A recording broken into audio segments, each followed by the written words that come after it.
लगातार 3 दिनों की गिरावट के बाद भारतीय शेयर बाजारों ने आज 26 नवंबर को धमाकेदार वापसी की। सेंसेक्स ने 1022 अंकों की छलांग लगाकर बंद हुआ, वहीं निफ्टी 26,200 के पार पहुंच गया। ये सेंसेक्स और निफ्टी दोनों में पिछले 5 महीनों की सबसे बड़ी तेजी है। अमेरिका में अगले महीने ब्याज दरें घटने की संभावना और विदेशी निवेशकों की वापसी के संकेतों से बाजार में चौतरफा खरीदारी देखने को मिली। कारोबार में सेंसेक्स 1022.50 अंक या 1.21% की बड़ी छलांग लगाकर 85,609.51 पर बंद हुआ। वहीं निफ्टी 320.50 अंक या 1.24% की तेजी के साथ 26,205.30 के स्तर पर बंद हुआ। बीएसई स्मॉल कैप और मिड कैप इंडेक्स भी 1.32% तक उछल गए। शेयर मार्केट में आज हर सेक्टर में जबरदस्त खरीदारी देखने को मिली। सबसे अधिक तेजी मेटल शेयरों में रही, जो 2% से अधिक बढ़कर बंद हुआ। इसके अलावा बैंकिंग, कंज्यूमर ड्यूरेबल्स और ऑयल एंड गैस सेक्टर में भी मजबूत तेजी रही। आईटी और प्राइवेट बैंक इंडेक्स में 1% से अधिक की उछाल दिखी। Auto, pharma, health care, FMCG और रियलिटी सेक्टर भी हरे निशान में बंद हुए।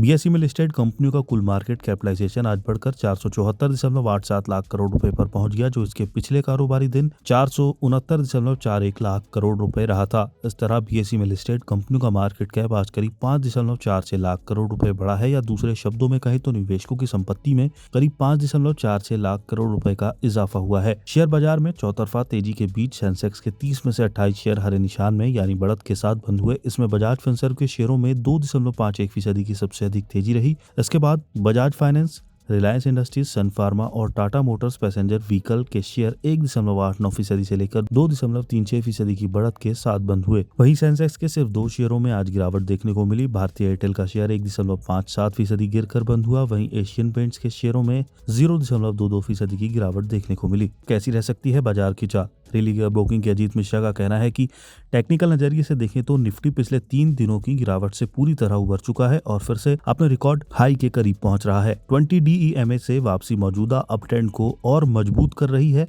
ऐसे में बाजार पर पॉजिटिव नजरिया बरकरार रखते हुए गिरावट पर खरीदारी की रणनीति जारी रखने की सलाह होगी। जब तक इंडेक्स 25,800 से नीचे ना आ जाए, ये रणनीति काम करती रहेगी। ऊपर की तरफ अब 26,300 से 26,500 का जोन अगले रेजिस्टेंस हो सकता है। एलकेपी सिक्योरिटीज में टेक्निकल एनालिस्ट वत्सल भुआ का कहना है कि बैंक निफ्टी एक मजबूत लंबी बुलिश कैंडलस्टिक के साथ बंद हुआ, जिससे पता चलता है कि बुल्स का रेस्ट पीरियड खत्म हो गया है और मोमेंटम ऊपर की ओर लौट रहा है। आरएसआई का बुलिश क्रॉसओवर में जाना इंडेक्स में मजबूती को और पक्का करता है। आगे जब तक इंडेक्स सपोर्ट लेवल से ऊपर बना रहता है, तब तक बाय ऑन डिप स्ट्रेटेजी बनाए रखनी चाहिए। इसके लिए तत्काल सपोर्ट 59,200 पर है, जबकि 58,801 पोजिशनल सपोर्ट का काम करेगा। ऊपर की ओर 60,000 के साइकोलॉजिकल लेवल के पास रेजिस्टेंस की उम्मीद है। बोनांजा के टेक्निकल एनालिस्ट ड्रमिल विथलानी ने कहा कि आज की market rally monthly expiry short covering PSU बैंकों और मेटल स्टॉक से मिले मजबूत सपोर्ट और पॉजिटिव ग्लोबल संकेतों की वजह से आई है। एफआईआईज ने तेजी से शॉर्ट पोजीशन कम की है, जिससे ऊपर की ओर तेजी आई है।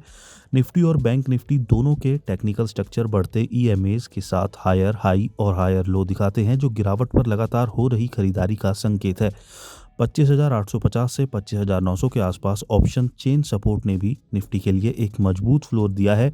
बेहतर ग्लोबल सेंटीमेंट और नई घरेलू सेक्टरल मजबूती ने चाल को और व्यापक और हेल्दी बना दिया है। कुल मिलाकर ये रैली सिर्फ एक टेम्पररी उछाल के बजाय शॉर्ट कवरिंग सेक्टर रोटेशन और सपोर्टिव टेक्निकल्स का मिला जुला रूप है।